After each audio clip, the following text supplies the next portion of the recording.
আর এই বাক্যের মধ্য দিয়ে আমাদের যা কিছু বন্ধন আছে যেন ভাঙতে পারি তোমার যিশু নামেতে। আমাদের প্রত্যেককে এই বাক্যের সহস্র গুণ আশীর্বাদ দান করো। আর এই বাক্য বলতে তুমি যে দাসকে মনোনীত করেছো তার মুখ, তোমার দাসের মুখ থেকে তোমার বাক্য তুমি সফল করে নাও। এ দায়িত্ব তোমার চরণে তুলে দিলাম। এই প্রার্থনা আমি নাসরত ইম্মানুয়েল প্রভু যীশু খ্রিস্টের নাম থেকে চাইছি। Amen, amen. জয় যিশু, হালেলুয়া। আজ ঈশ্বরের বাক্য থেকে আমি আলোচনা করব যে আমরা কি বীজ বুনছি। আমরা কি বীজ বুনছি। আজ আলোচনার বিষয় এটাই হবে যে আমরা কি বীজ বুনছি। তাই আমরা প্রত্যেকে নিজেদেরকে নিয়ে চিন্তা করব আমরা কি বীজ বুনছি। গালাতীয় 5:18 থেকে 34 আমরা প্রত্যেকে মন্দির বাক্যে বলছে, তোমরা যদি পবিত্র আত্মার দ্বারা পরিচালিত হও তবে তোমরা আইন কানুনের অধীনে নও। হালেলুয়া। তাহলে আজকে ঈশ্বরের বাক্য আমাদেরকে কি বলছে? তোমরা যদি পবিত্র আত্মার অধীনে চলাফেরা করো তাহলে তোমার আর কোনো আইন কানুন পালন করতে হবে না। তাহলে এই জগতে অনেক নিয়ম কানুন অনেক কিছু আছে, কিন্তু ঈশ্বর তার বাক্যে বলছে যত নিয়ম থাকুক না কেন তোমাদের জন্য কোনো নিয়ম নেই। কারণ তোমরা যদি পবিত্র আত্মার অধীনে চলতে পারো আর কিচ্ছু পালন করতে হবে না। কারণ এই জগতে অনেক নিয়ম কানুন দেয়া হয়, আমাদের উপরে চাপিয়ে দেওয়া হয়, আমরা সব নিয়ম কানুন পালন করতে পারি না। কিন্তু আমাদেরকে ঈশ্বর তার বাক্যে বলছে কিছু করতে হবে না, তোমরা শুধু পবিত্র আত্মার দ্বারা পরিচালিত হও, তাহলে আর কোনো আইন কানুনের অধীনে নও। তাহলে আমরা কার অধীনে? পবিত্র আত্মার অধীনে। তাহলে আমরা এই জগতে আইন কানুনে আমাদেরকে বেঁধে রাখে, আমাদেরকে এটা করতে হবে, নাহলে আমার এই সমস্যা হতে পারে। আমাদের মনে সবসময় ভয়ে ভয়ে থাকি, বাবা এইটা করলাম না তাহলে মনে হয় আমার পাপ হবে, মনে হয় আমার ভুল হয়ে গেল, আমাকে এটা করতেই হবে। এইরকম আমরা প্রতিনিয়ত কিন্তু আমাদের মনে হতে থাকে। কিন্তু সত্যি যদি আজকে আমরা সেই ঈশ্বরের পবিত্র আত্মা, কার আত্মা? ঈশ্বরীয় আত্মা, পবিত্র আত্মা। আর এই প্রভু যিশু আমাদেরকে দান করেছেন, তাই না? যে তিনি যখন স্বর্গে চলে গেলেন আর এই পবিত্র আত্মাকে আমাদের জন্য রেখে গেলেন, আর বলছে আমি তোমাদের জন্য পবিত্র আত্মাকে পাঠিয়ে দেব। তাহলে এই পবিত্র আত্মাকে পাঠিয়ে দিয়েছিলেন আর বলেছিলেন কি? তার বাক্যে বলছে তোমরা যদি এই পবিত্র আত্মার অধীনে চলো তাহলে আর তোমাদের কিছু করতে হবে না, আর কেউ তোমাদের বন্দী করে রাখবে না। কারণ আমরা প্রত্যেকে এই জগতের সমস্ত নিয়ম কানুনের মধ্যে বন্দী, নিয়ম কানুনের অধীনে চলছি। কিন্তু আমরা যদি পবিত্র আত্মার অধীনে চলি আর আমরা আইন কানুনের অধীনে কিন্তু নই, আর আমাদের কিছু পালন করতে হবে না।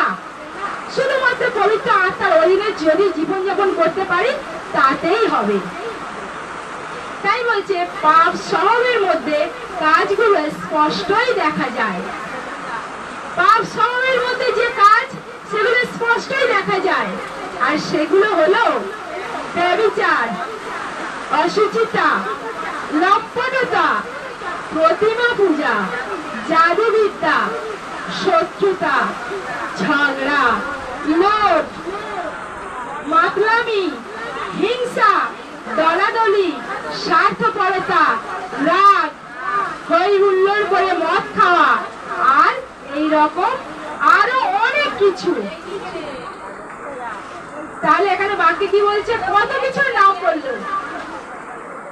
আজ এখানে পাপ স্বভাবের মধ্যে কি কি দেখা যায় স্পষ্ট, এগুলো কিন্তু আমাদের জানাচ্ছে।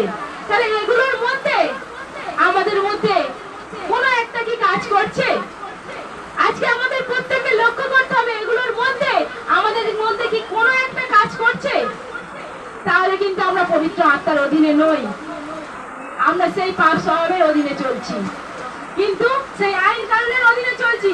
কিন্তু ঈশ্বর তার বাক্যে বলছে তোমরা যদি পবিত্র আত্মার অধীনে চলো তাহলে আইন কানুনের অধীনে নয়।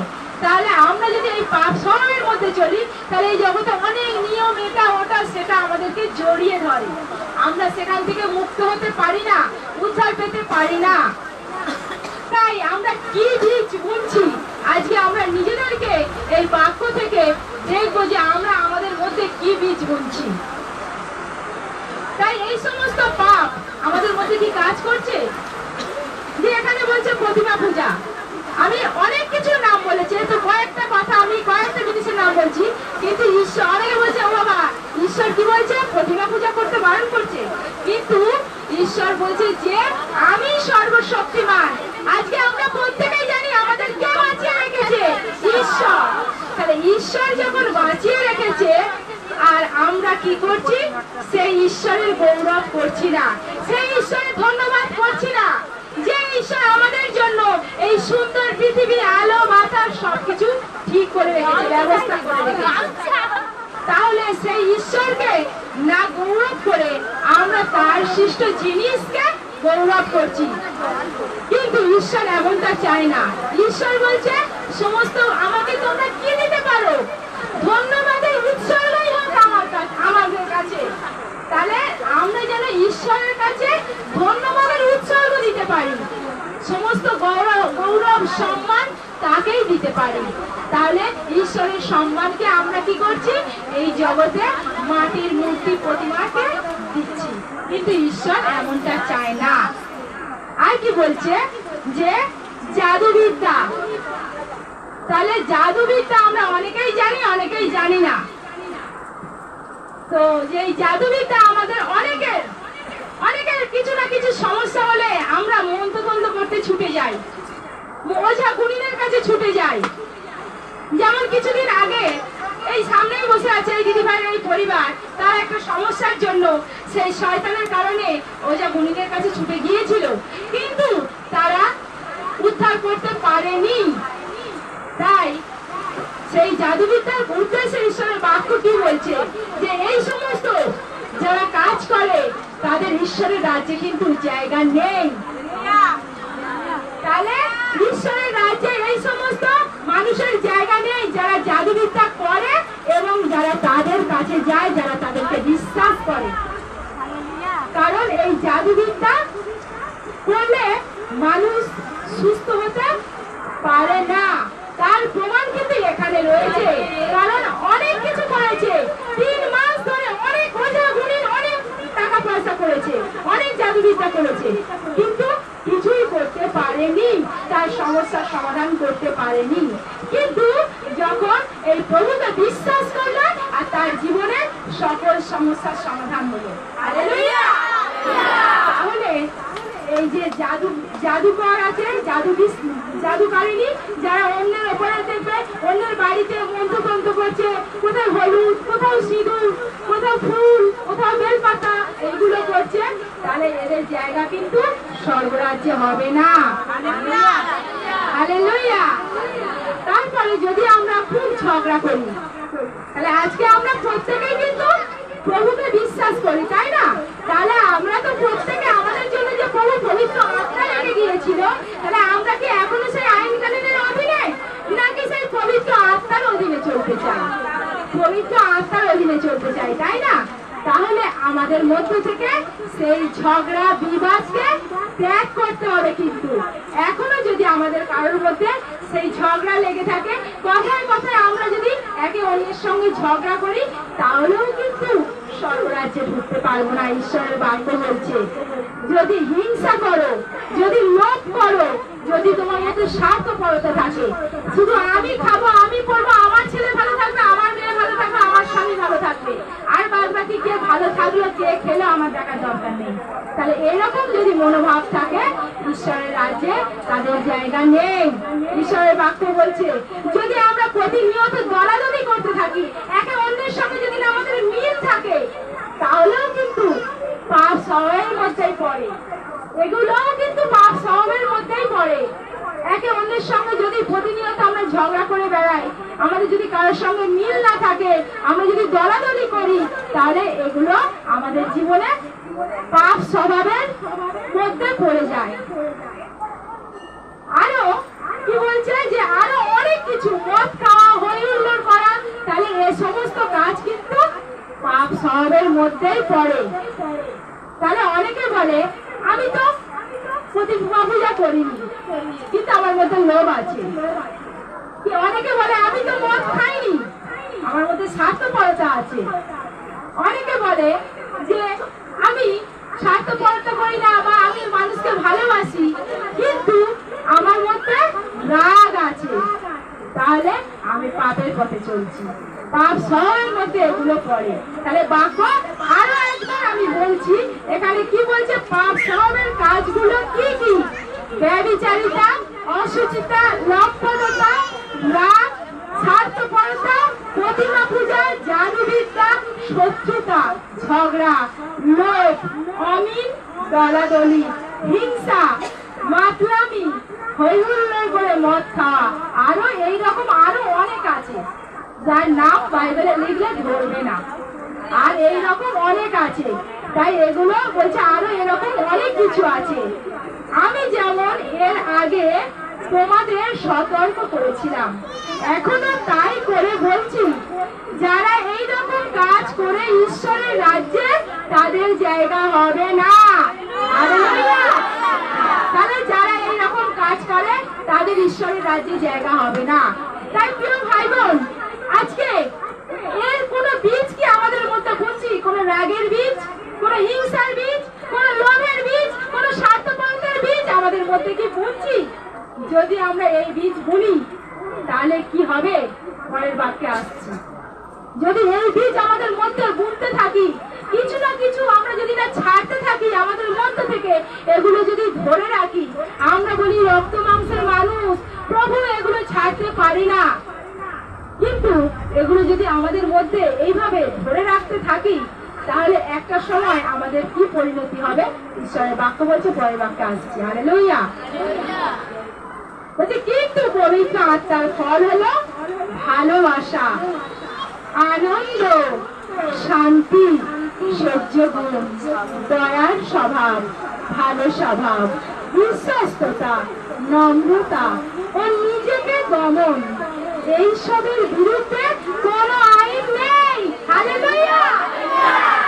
তাহলে আজকে একজন খ্রিস্ট বিশ্বাসীর মধ্যে যদি এই গুণগুলো থাকে, ভালোবাসা থাকে, আনন্দ থাকে, শান্তি থাকে, সহ্য গুণ থাকে, এবং সে যেন দয়ার স্বভাব, তার মধ্যে একে অন্যকে দয়া করার স্বভাব যেন তার মধ্যে থাকে, নম্র স্বভাব থাকে যেন তার মধ্যে, আর কি থাকবে?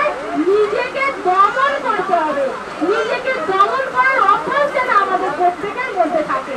প্রিয় ভাই বোন, আমরা কেউ নিজেকে দমন করতে চাই না কোনো বিষয়ে। এটা আমার চাই, এটা আমার প্রয়োজন। আমরা যখন যেটা মনে করি, আমরা নিজেদেরকে সেই জিনিসটা উপভোগ করতে চাই, এক্ষুনি দরকার, আমার এক্ষুনি নিতে হবে, এটা এক্ষুনি আমাকে কিনে এনে খেতেই হবে, এই জিনিসটা এক্ষুনি তৈরি করতে হবে। আমাকে একটা বাড়ি, ওই পাশের বাড়ির আমার দাদা কি আমার ভাই করেছে, আমাকে করতে হবে। পাশের বাড়ির প্রতিবেশীটা ভালো মন্দ শাড়ি পরছে, দেখে এসে আমাকেও পরতে হবে। এই রকম না করে নিজেকে যেন সম্পূর্ণ দমনে রাখতে পারে। আর এগুলো যদি আমরা করতে থাকি, এসবের মধ্যে আর কোনো আইন কানুন নেই, এসবের পরে আর কোনো আইন কানুন থাকতে পারে না। একজন খ্রিস্ট বিশ্বাসীর মধ্যে যদি এই গুণগুলো থাকে, তাহলে আর কোনো আইন কানুন তাকে পালন করতে হয় না, আর কোনো তাকে আইন কানুন পালন করতে হয় না। এর মধ্য দিয়েই সে স্বর্গরাজ্যে যেতে পারবে। হালেলুয়া।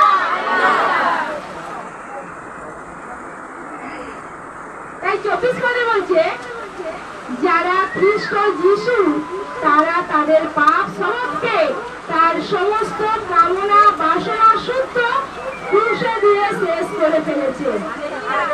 হালেলুয়া। তাহলে আমাদের প্রত্যেকের জীবনে সমস্ত পাপ স্বভাবকে, কামনা বাসনা শুদ্ধ সবকিছু, তাহলে আজকে যারা যারা প্রভু যিশুকে বিশ্বাস করেছে, আজকে আমরা এখানে তারাই উপস্থিত। আজকে আমরা কার? আগে বলি প্রত্যেকে আমরা কার? প্রভু যিশু, তাই তো? আমরা প্রত্যেকে প্রভু যিশু হয়েছি। তাই আমরা আমরা যারা যারা প্রভু যিশুর আমাদের মধ্যে সমস্ত পাপ সবকে এবং আমাদের সমস্ত কামনা বাসনা শুদ্ধ ক্রুশে দিয়ে দিয়েছি, ক্রুশে দিয়ে শেষ করে দিয়েছি, বলতে পারো ক্রুশে মেরে দিয়েছি।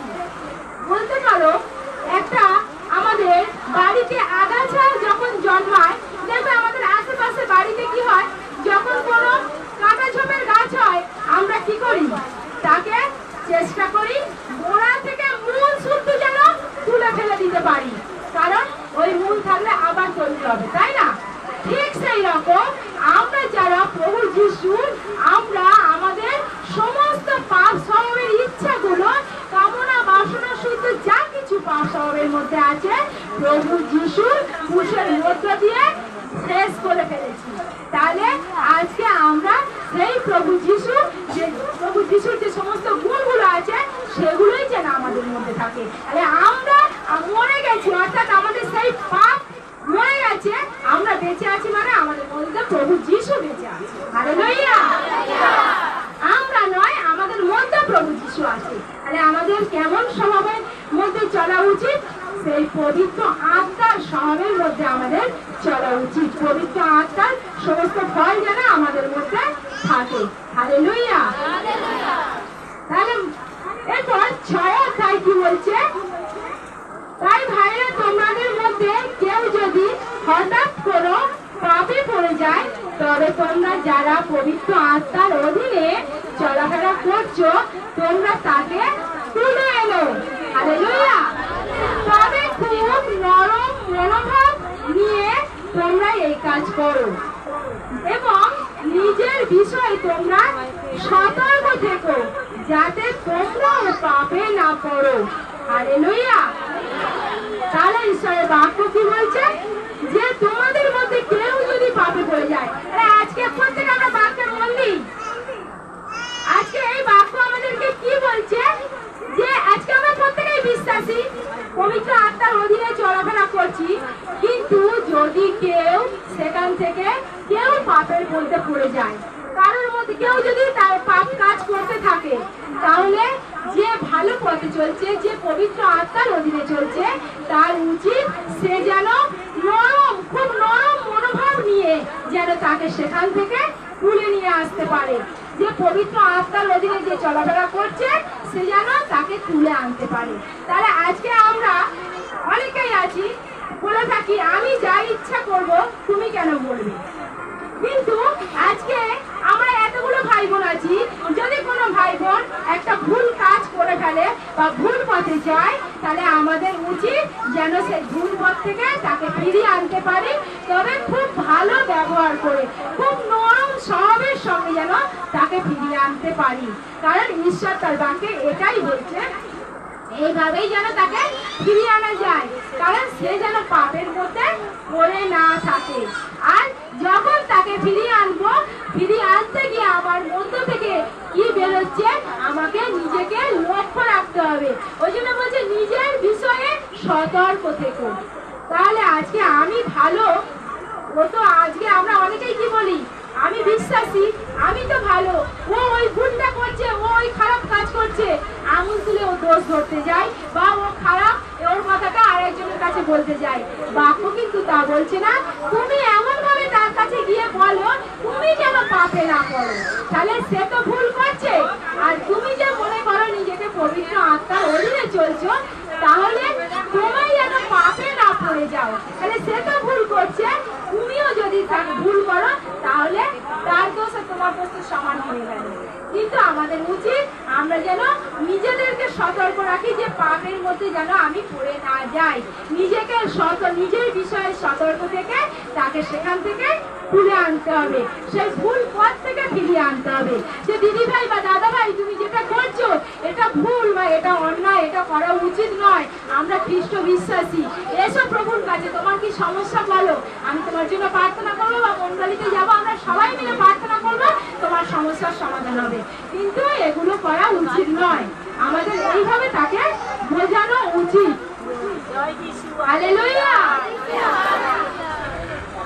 তাই বলছে যে যাতে তোমরা পাপে না পড়ো, তোমরা একে অন্যের ভার বয়ে নিও, তাহলে একে অন্যের ভার এইভাবে আমরা যেন বয়ে নিতে পারি। আর এইভাবেই তোমরা খ্রিস্টের আইন পালন করতে পারবে। হালেলুয়া।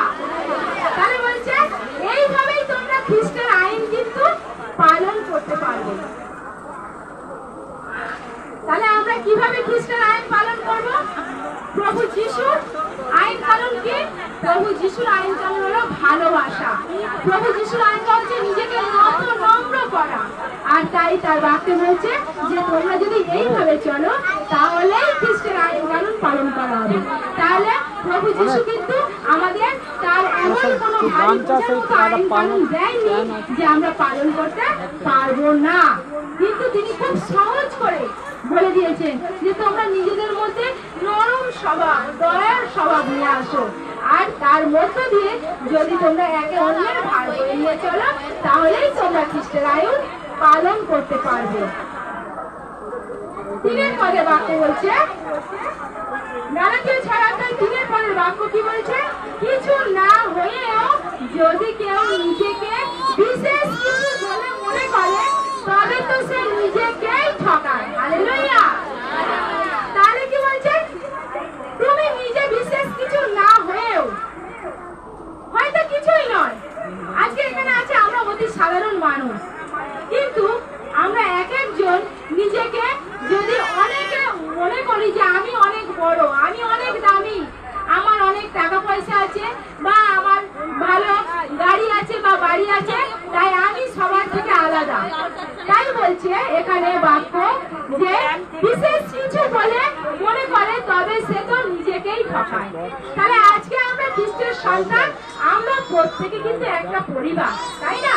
তাই আমরা কেউ যেন নিজেকে বিশেষ কিছু বলে না মনে করি। আর বলছে যদি নিজেকে কেউ বিশেষ কিছু বলে মনে করে সে নিজেকেই ঠকায়। তাহলে অনেকেই মনে ভাবে যে আমি আলাদা, আমি ওর মতো নই, ওর থেকে আমি ভালো, মনে করে আমি, আমার মধ্যে পবিত্র আত্মা আছে বা আমার মধ্যে অনেক জ্ঞান আছে, আমি নিজেকে বড় মনে করছি। সম্পূর্ণ ভুল। যদি কেউ এরকম মনে ভাবে তাহলে সে নিজেকেই ঠকায়।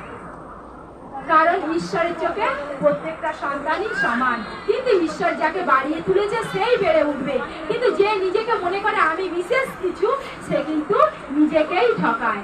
তাই প্রত্যেকে নিজের কাজ পরীক্ষা করে দেখুক। হালেলুয়া।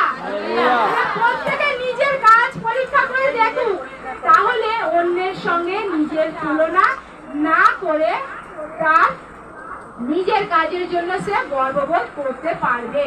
হালেলুয়া। তাহলে আমাদের প্রত্যেককে নিজেদেরকে পরীক্ষা করে দেখতে হবে।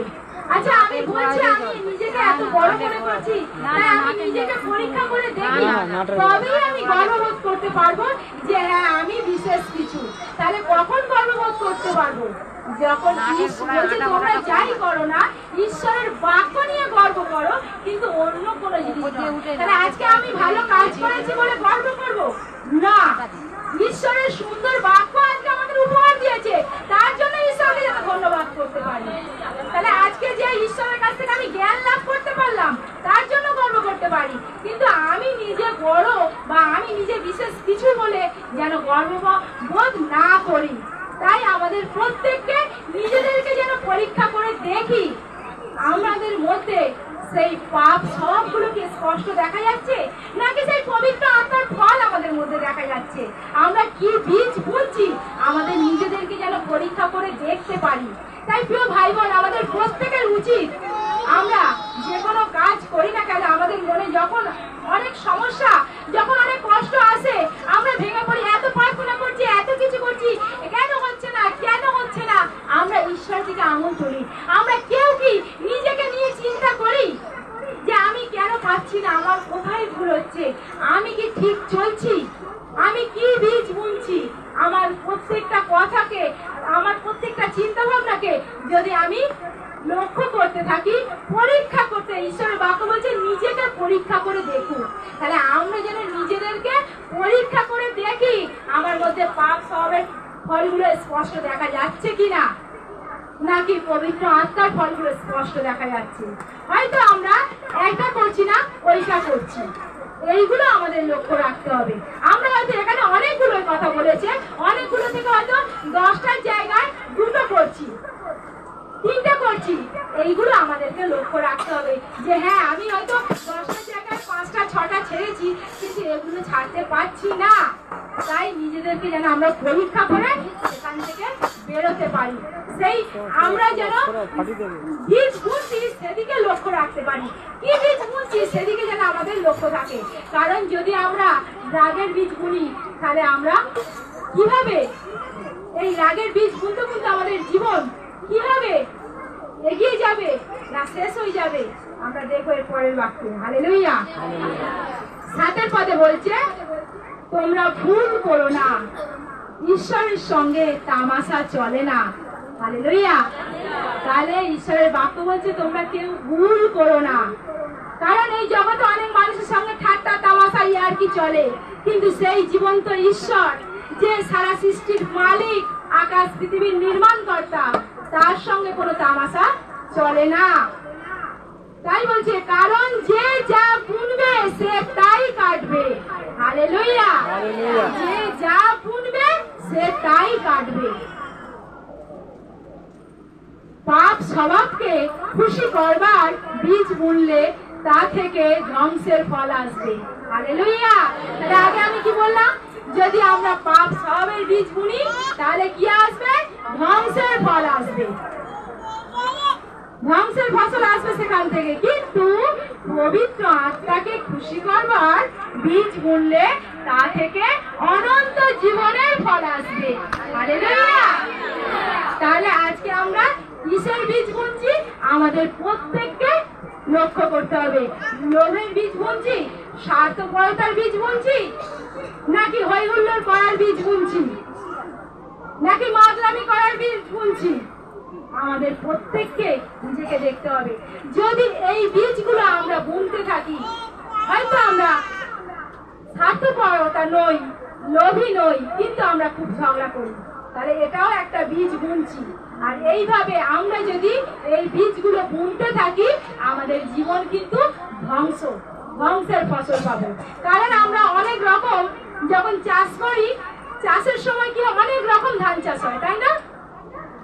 যে ধানের বীজ বুনে সে সেই ধানের, সরু ধানের বীজ বুনলে সরু ধান চাষ ফসল পায়, যে মোটা ধানের বীজ বুনে সে কিন্তু মোটা ধানই পায়, তাই না? আমরা প্রত্যেকেই জানি। তাহলে আজকে আমরা যদি পাপ স্বভাবের বীজ বুনি, তাহলে আমরা কিন্তু আমাদের জীবনে ধ্বংসকে ডেকে আনবো। আর যদি আমরা পবিত্র আত্মার বীজ বুনতে পারি, তাহলে আমাদের জীবনে অনন্ত জীবনের পথে এগিয়ে যাব, অনন্ত জীবনের বীজ বুনবো।